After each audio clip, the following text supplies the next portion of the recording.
SKP Online Classes. Subscribe for daily updates. नमस्कार साथियों, स्वागत है आपके एसकेपी ऑनलाइन क्लासेस के यूट्यूब चैनल पर। दोस्तों, इस वीडियो में हम लेकर आए हैं इतिहास शिक्षण के बहुत ही महत्वपूर्ण प्रश्न। दोस्तों, ये हमारा यूनिट 3 से सारा क्वेश्चन लिया गया है और वीडियो का तीसरा पार्ट है।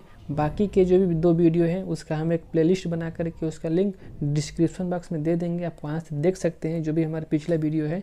दोस्तों, अगर आप इसके PDF प्राप्त करना चाहते हैं तो आप हमारे टेलीग्राम चैनल से जुड़ सकते हैं, जिसका लिंक हमारे डिस्क्रिप्शन बॉक्स में पड़ा हुआ है। तो शुरू करते हैं आज का सेशन। पहला प्रश्न है, निम्न में से कौन इतिहास शिक्षण की विधि है? और ऑप्शन दिया हुआ है कि कहानी कथन विधि, जीवन गाथा विधि, सूत्र विधि, उपरोक्त सभी। तो दोस्तों, इतिहास शिक्षण की हमारा कहानी कथन विधि भी है, जीवन गाथा विधि है और सूत्र विधि है। तो इसका जो सही उत्तर है वो जो ऑप्शन नंबर 4, उपरोक्त सभी। दोस्तों, कहानी शिक्षण की अन्य भी विधियाँ हैं, जैसे हमारा ये पुस्तक विधि हो जाता है, प्रयोगशाला विधि हो जाता है, समस्या विधि हो जाता है, योजना विधि हो जाता है और व्याख्यान विधि हो जाता है। दोस्तों, नेक्स्ट प्रश्न है, निम्न में से कौन सा विधि इतिहास शिक्षण में सर्वाधिक उपयोग में लाई जाती है? और ऑप्शन दिया है कि योजना विधि, प्रयोगशाला विधि, व्याख्यान विधि, सूत्र विधि। तो दोस्तों, इतिहास शिक्षण में जो सबसे अधिक प्रयोग में लाई जाने वाली विधि है वो हमारा व्याख्यान विधि हो जाता है। व्याख्यान विधि इतिहास शिक्षण में सबसे अधिक प्रयोग की जाती है। दोस्तों, अगर बात करें तो प्राचीन काल से ही ये विधि चली आ रही है, यानी कि एक तरह से हमारे परंपरागत विधि है। इसमें हमारा जो भी शिक्षण चलता है इतिहास का, व्याख्यान विधि में ही अधिक चलता है।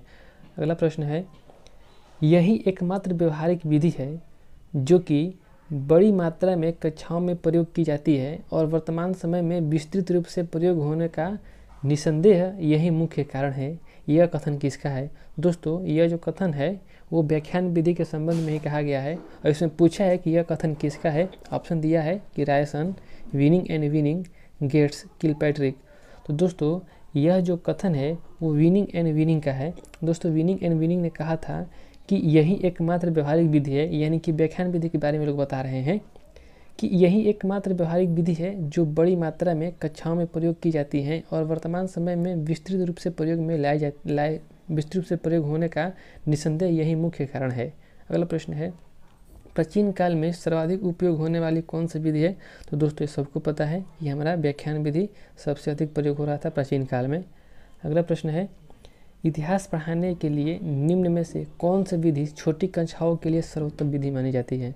दोस्तों, वैसे तो इतिहास पढ़ाने के लिए कई सारी विधियाँ हैं, लेकिन तो पूछा इसमें कि सबसे जो छोटी कक्षाओं में पढ़ाया जाता है वो कौन सी सबसे उपयुक्त विधि है, सर्वोत्तम विधि है। वैसे अगर बात करें तो अभी हम पिछले क्वेश्चन बताए थे कि कुल 8 प्रकार के शिक्षण विधि बताए थे और इसमें पूछा है कि कौन सा सर्वोत्तम विधि है और दिया है ऑप्शन की कहानी कथन विधि, कक्षा पद्धति, सूत्र या स्रोत विधि और व्याख्यान विधि।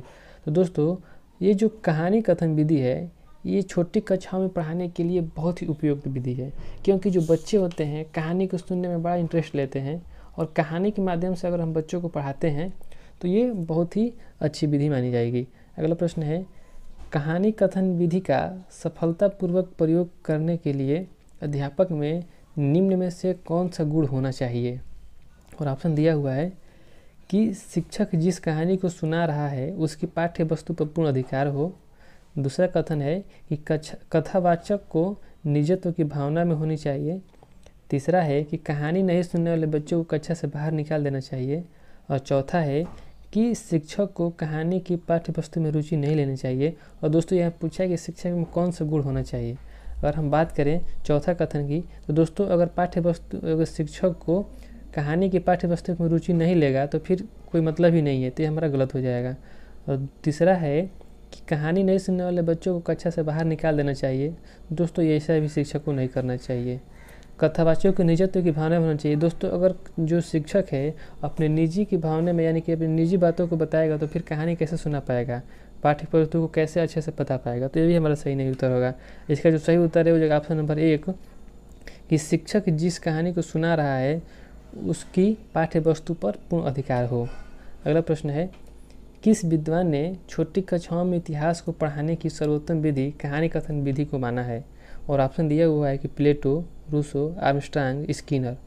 तो दोस्तों, हमारे जो प्लेटो थे प्लेटो ने छोटी कक्षाओं में कहानी कथन विधि को पढ़ाने के लिए सर्वोत्तम विधि माना है। अगला प्रश्न है, माध्यमिक स्तर पर इतिहास शिक्षण के लिए कौन सा विधि महत्वपूर्ण है? और ऑप्शन दिया है कि कहानी कथन विधि, योजना विधि, स्रोत विधि, प्रयोगशाला विधि। तो दोस्तों माध्यमिक स्तर पर इतिहास शिक्षण के लिए स्रोत विधि महत्वपूर्ण विधि माना जाता है। अगला प्रश्न है, स्रोत कितने प्रकार के होते हैं? तो दोस्तों स्रोत देखा जाए तो जनरली 2 प्रकार के होते हैं।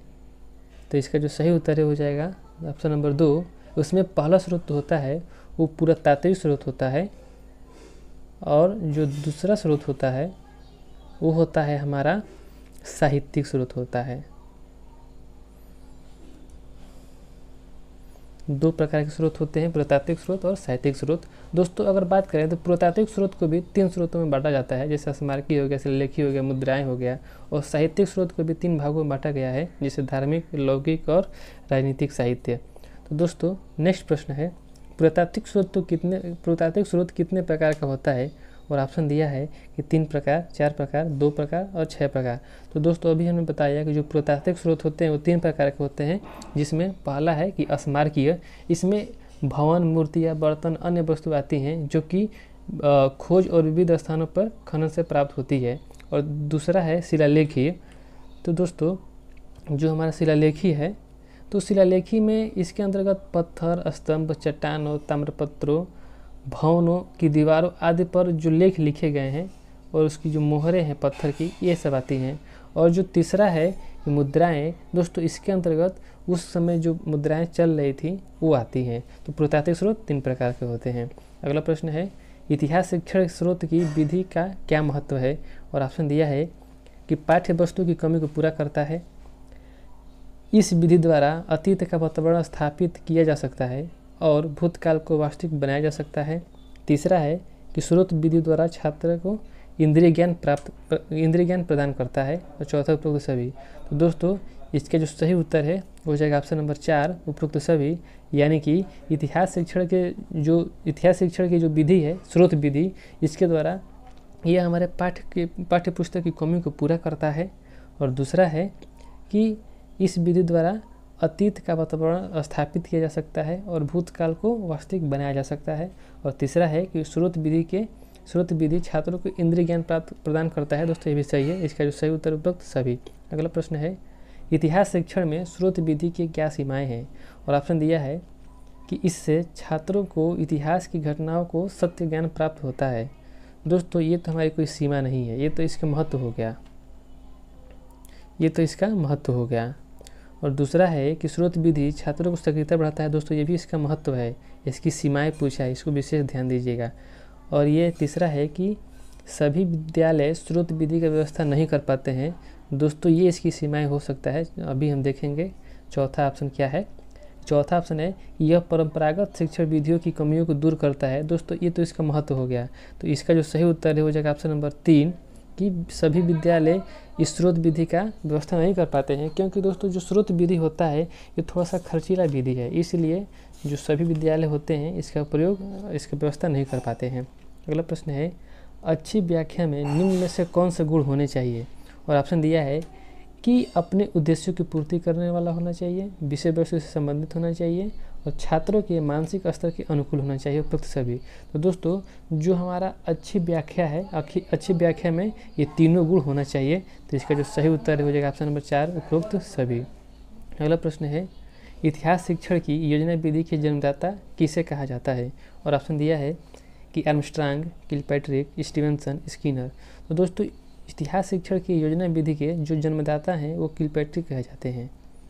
अगला प्रश्न है, योजना या प्रोजेक्ट वह सउद्देश्यपूर्ण कार्य है जो पूर्णतः मन लगाकर लगन के साथ सामाजिक वातावरण में पूर्ण किया जाता है, यह कथन किसका है? दोस्तों यह जो प्रश्न है ये आपके फर्स्ट पेपर में भी आएगा और इतिहास शिक्षण में तो रहेगा ही रहेगा। और ये जो कथन है वो किलपैट्रिक का है। दोस्तों किलपैट्रिक ने कहा था कि योजना या प्रोजेक्ट वह सउद्देश्यपूर्ण कार्य है जो पूर्णतः मन लगाकर लगन के साथ सामाजिक वातावरण में पूर्ण किया जाता है। अगला प्रश्न है, प्रोजेक्ट या योजना विधि एक समस्या मूलक कार्य है जिसे स्वाभाविक परिस्थितियों में पूर्ण किया जाता है, यह कथन किसका है? दोस्तों ये भी हमारे फर्स्ट पेपर में आ जाएगा, कोई दिक्कत नहीं है, दोनों में लगभग सेम है। इतिहास शिक्षण की विधि में भी आएगा और पहला पेपर में भी आएगा, शिक्षण की विधि और सिद्धांत में। और पूछा यह कथन किसका है? ऑप्शन दिया Stevenson, G S. Ross, B S. Bloom, William Harvey. दोस्तों यह जो कथन है वो स्टीवेंसन का कथन है। अगला प्रश्न है, निम्न में से कौन सा योजना विधि के गुण नहीं है? दोस्तों ऑप्शन दिया है कि यह मनोवैज्ञानिक विधि है, यह सामाजिक गुणों का विकास करता है, यह पूर्णतः विद्यालय से संबंधित होता है, इससे अस्थायी और अस्पष्ट ज्ञान प्राप्त होता है। और दोस्तों इस बात पर विशेष ध्यान दीजिएगा कि पूछा है कि गुण नहीं है। बात करें तो पहला जो कथन है यह पूर्णतः मनोवैज्ञानिक विधि है, दोस्तों बिल्कुल सही है, यह मनोवैज्ञानिक विधि है। यह सामाजिक गुणों का विकास करता है, दोस्तों ये बिल्कुल सही है। और तीसरा है कि यह पूर्णतः विद्यालय से संबंधित होता है। दोस्तों यह जो योजना विधि है वो पूर्णतः विद्यालय से संबंधित नहीं होता है, यह समाज से भी संबंधित होता है, तो ये हमारा इसका गुण नहीं हुआ। और चौथा है कि इससे अस्थायी और अस्पष्ट ज्ञान प्राप्त होता है। दोस्तों इसका बिल्कुल सत्य है कि योजना विधि से हमारा अस्थायी और अस्पष्ट ज्ञान प्राप्त होता है। अगला प्रश्न है, इतिहास शिक्षण में योजना विधि के क्रियान्वयन में कुल कितने सोपान हैं? और ऑप्शन दिया हुआ है कि 3, 4, 5, 6। तो दोस्तों इतिहास शिक्षण में योजना विधि के क्रियान्वयन में कुल 6 सोपान आते हैं, तो इसका जो सही उत्तर है वो जो ऑप्शन नंबर 4, 6। और दोस्तों जो 6 सोपान है जिसमें पहला हो जाता है कि परिस्थितियों का निर्माण, दूसरा हो जाता है योजना का चुनाव, तीसरा हो जाता है समस्या की योजना बनाना, चौथा हो जाता है योजना को कार्यान्वित करना, पाँचवा हो जाता है कार्य का मूल्यांकन करना, और छठा हो जाता है लेखा प्रस्तुतिकरण करना। नेक्स्ट प्रश्न है, योजना विधि के क्रियान्वयन में सबसे पहले क्या किया जाता है? और ऑप्शन दिया है कि योजना का चुनाव किया जाता है, परिस्थितियों का निर्माण किया जाता है, समस्या का योजना बनाना होता है, और लेखा प्रस्तुतिकरण किया जाता है। तो दोस्तों योजना विधि के क्रियान्वयन में सबसे पहले हम परिस्थितियों का निर्माण करते हैं, यानी कि जो पहला सोपान होता है वो परिस्थितियाँ होता है। और जो योजना का चुनाव है दोस्तों ये हमारा दूसरा सोपान होता है। और जो समस्या की योजना बनाना होता है दोस्तों हमारा तीसरा होता है। और लेखा प्रस्तुतिकरण सबसे लास्ट में करते हैं, यानी कि ये हमारा अंतिम सोपान होता है। नेक्स्ट है कि प्रोजेक्ट यथार्थ जीवन का ही एक भाग है जो विद्यालय में सामाजिक वातावरण में पूर्ण किया जाता है। यह कथन किसका है? दोस्तों ये भी कथन इंपॉर्टेंट के श्रेणी में रखिएगा और ये भी हमारा फर्स्ट पेपर में आ जाएगा। और ऑप्शन दिया हुआ है कि स्टीवेंसन, विलियम हार्वे, बलार्ड। तो दोस्तों यह जो कथन है वो बलार्ड का कथन है। दोस्तों हमारा आखिरी प्रश्न था। Thanks for watching. अगर मेरे वीडियो पसंद आया हो तो लाइक कीजिए, चैनल पर नए हैं तो सब्सक्राइब कीजिए। मिलते हैं नेक्स्ट क्लास में, तब तक के लिए धन्यवाद।